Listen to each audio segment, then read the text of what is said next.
This is part 2 of the TV show based on a true story. To fully enjoy this video, watch part 1. Link is in the description. After Dahlia's death, news reporters storm CrimeCon to report the events surrounding her fall. In their hotel room, Nathan and Ava are certain that Matt killed Dahlia, and they plan to leave Vegas immediately. Matt comes to tell them he didn't kill Dahlia, but it's good for their brand. When he steps out, Ava tells Nathan they need to go to the cops since Matt is crazy. But Nathan tells her that he's already stood as Matt's alibi regarding one killing before, and they need to see this through. While Matt is checking out some West Side Ripper merchandise, he runs into a beautiful lady. She tells him how she thinks the West Side Ripper is one of the most original serial killers, and Matt asks her to have a drink with him. At one of the parties being held at CrimeCon, Nathan and Ava find Ruby and her boyfriend, Carlos. Meanwhile, Matt and the lady talk about how they are both content creators and how it stinks that they are both good at things that the world doesn't know about. Ruby gives Nathan, Ava, and Carlos some drugs to get high, as well as Matt and his new friend. When the drugs start to take effect, Nathan tells Ruby how he and Ava always fantasize about having a three-way with her, and she pecks him on the cheeks. Matt's new friend tells him about a show she's making about the West Side Ripper and how she's going to make money off his name, which annoys Matt. She soon heads to the restroom, and Matt follows her. They start to make out in the restroom, and he stabs her. He soon steps back onto the dance floor and goes to make out with Ava. Nathan confronts him, and they both make out. It soon gets crazy, and Ava starts to make out with Ruby. Matt can't stand all the excitement, and he starts to stab everyone on the dance floor. When Matt comes back to his senses, it turns out he's still having a conversation with the beautiful lady. He gets an awesome idea and abandons her to go crack the lock of the control room.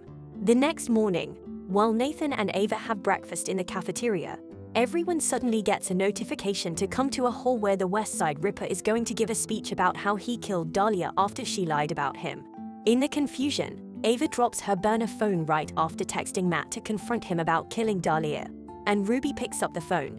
After Matt gives a speech from the control room, Ava and Nathan confront him about his actions. He tells them he didn't kill Dahlia, but he did the speech to get more people following their podcast instead of letting other people make money off his work. When Ava and Nathan realize that millions of people are following their podcast by the minute, they decide Dahlia may have killed herself after all. Meanwhile, Ruby sees the message on Ava's phone. Sometime later, Nathan and Ava head to a party at Ruby's home. It turns out that celebrities have started to follow their podcast. Matt shows up at the party with Michelle, and they both seem to have started a relationship. Michelle thanks Nathan for setting her up with Matt, but Nathan tells her he didn't set them up, to set the record straight. While they're alone, Matt tells them he needs to kill someone else to give their fans fresh content, but they tell him that's not going to happen, and they just need to wait for a big offer to buy their podcast. Meanwhile, Ruby places a call to the number on the burner phone, and Matt picks up the call, but she doesn't say a word. Nathan argues with Ava about getting back their dog, which they have given to Simon, Ruby's husband, which Ava thinks is impolite. Ruby privately challenges Ava about the text on the burner phone and asks if they need to call the cops, but Ava tells her that they are low on cash, so they started a fake podcast to raise money. Outside, Nathan and Simon get into a small contest about the dog, and Nathan slightly fantasizes that Simon would fall into a nearby fire and he would get his dog back. Eventually, the dog runs towards Nathan, which hurts Simon. Later, Matt suspiciously asks Ava if she had called him before, and she says she did, so she doesn't have to tell him about Ruby. During dinner, they all talk about how true the Based on the Story podcast may be, and Tori says she thinks the West Side Ripper has a brain defect and that his interviewers should be imprisoned.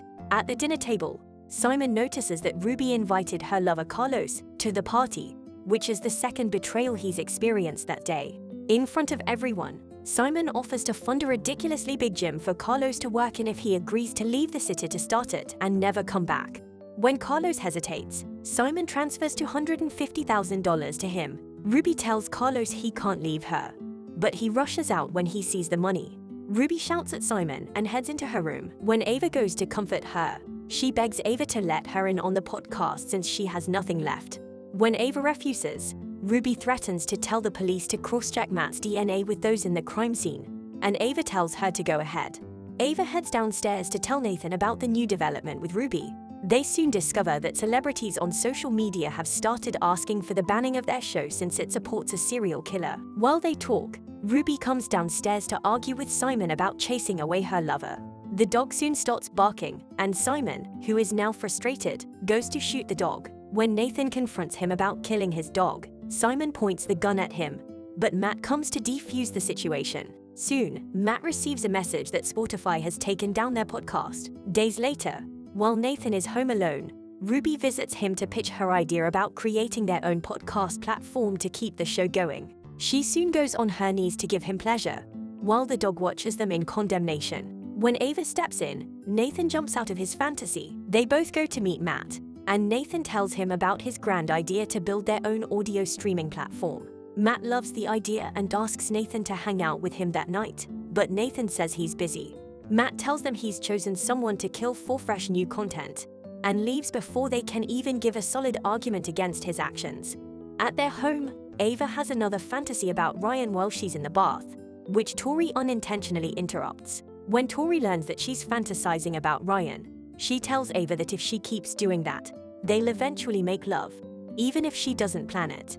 At Nathan's work, he finds a big hole in the field that a construction company intends to refill to fix a dent in the ground. Michelle soon approaches him to report Matt, who dumped her after telling her she's a dead end. When Nathan realizes that Michelle is Matt's next target, he tries to call Ava, but Matt kidnaps him. Matt blindfolds him and takes him to the bar so they can throw some darts. When Matt starts to dish out some advice to Nathan about his marriage and his dead dog, Nathan gets angry and punches him. When Nathan holds a dart towards Matt's neck, Matt just smiles and commends his inner killer instinct. While Ava is showing Ryan a home, they get close to a shower, and she starts to feel the air tense between them. She spills the beans about how electric she feels the air is getting between them and tells him she's married. But Ryan tells her he's just trying to get a house and he doesn't know what she's talking about even though he thinks she's pretty. She gets embarrassed and steps out. At home, Ruby comes to see Nathan and tells him she wants in on their podcast, or she's calling the police. Nathan offers her a cut of their profits to get her to shut up, but she tells him she doesn't need money. She just wants to be part of a game-changing podcast like theirs. She even throws in the option of the three-way he had mentioned at the party in Vegas as a bonus, then leaves. When Ava gets home, Nathan blindfolds her and takes her to a new home as a surprise for their anniversary. Ava says she doesn't really want a new home, but she's more worried about the fact that they've not been talking and seeing eye to eye recently. They soon get into an argument, and Nathan blurts out how she's always comparing him to all her friends' spouses. Ava proceeds to leave, and Nathan follows her. They both find Ruby's dead body with a dart in her neck at the front door, which makes them scream. Meanwhile, Matt is on a Zoom call with some other killers whose work he follows to plan a spin-off show that will bring their podcast back. He soon receives a call from the terrified couple and tells them he murdered Ruby because she tried to reach out to the police. He tells them to take care of the body and hangs up, but they call him back to help them out. He tells them to bring the body to their place since he'll be waiting for them there. They both rush home with Ruby's body in their cars drunk, out of fear that Matt will murder Tori. They rush in to find Tori and their friends, who had planned a surprise anniversary celebration for them. Tori is surprised by how quickly they arrived and wonders what Matt told them to make them come so quickly. While Ava and Nathan argue with Matt about the body, Simon shows up to speak with them. Nathan takes Simon outside to attend to him. Simon apologizes about the dog and tells Nathan he has made up with Ruby and is glad about where their marriage is headed. Nathan, who is still angry about the dog, tells Simon to go away. When Ruby's phone starts to ring from the car's trunk, Simon goes to investigate, but Nathan decides to accept his apology and invites him in so he doesn't keep investigating. When Ava and Nathan go through Ruby's phone, they see that she has in fact called the police. They go back in to challenge Matt about leaving the phone on Ruby's body on purpose to get them in trouble. When they tell him that Simon heard Ruby's ringtone in their trunk, Matt offers to take Simon out. Soon, Tori gives a touching speech about how Nathan and Ava have been her parents since their real parents died. After the party, Matt gives them some gear to bury Ruby's body in the hole that the construction workers made at Nathan's workplace. At Nathan's workplace, Nathan tells Ava he just wants to be a good father for their child by achieving something big with her. But she tells him she just wants them to do things together. When Nathan digs the ground lower, they notice the dart in Ruby's neck is gone.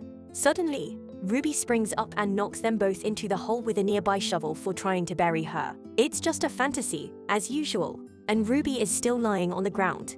They throw her into the hole and cover it up. Meanwhile, Matt makes out with Tori at home. Tori tells him they should disclose their relationship to Ava and Nathan, and Matt says they will soon. While Nathan and Ava go to clean up the blood from the new home they got, Simon steps in and cheerfully asks whose blood they are cleaning. That was season 1 of the TV show, based on a true story. What did you guys think? Are you excited for season 2? They certainly know how to keep us hanging. Subscribe for more videos like this. Turn on notifications and leave a like. It really helps the channel.